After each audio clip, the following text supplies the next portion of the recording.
Memorias dun neno labrego é un libro escrito por Xosé Neira Vilas. O protagonista do libro chámase Balbino, un rapaz que escribe un caderno no que critica a súa vida e a sociedade da época que lle tocou vivir. Critica os nenos ricos que, según el, non saben traballar.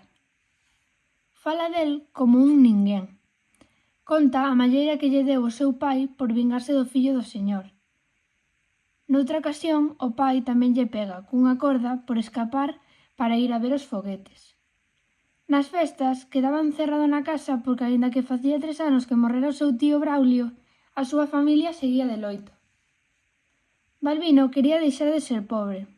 O seu irmán emigrou a América e el tamén o quería facer, pero non lle deixaron. O seu mellor amigo, máis adiante, tamén emigraría. Tamén conta cando o veciño, o raposo, lle mata as galiñas. Este mata 2 galiñas máis e lles mete veleno dentro para que as coma o raposo, e así morra. Pero o raposo non morreu, o que morreu foi Pachín, o can de Balbino. Máis adiante, conta que estaba namorado da súa mestra Eladia.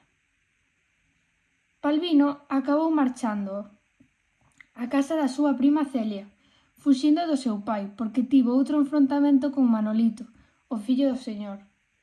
O cal insultou a Balbino e este devolveulla cunha pedrada na testa.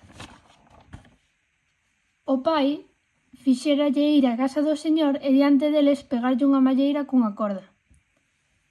Balbino acabou servindo na casa do landeiro, coñecendo a unha rapaza chamada Flora, que se fixo a súa mellor amiga.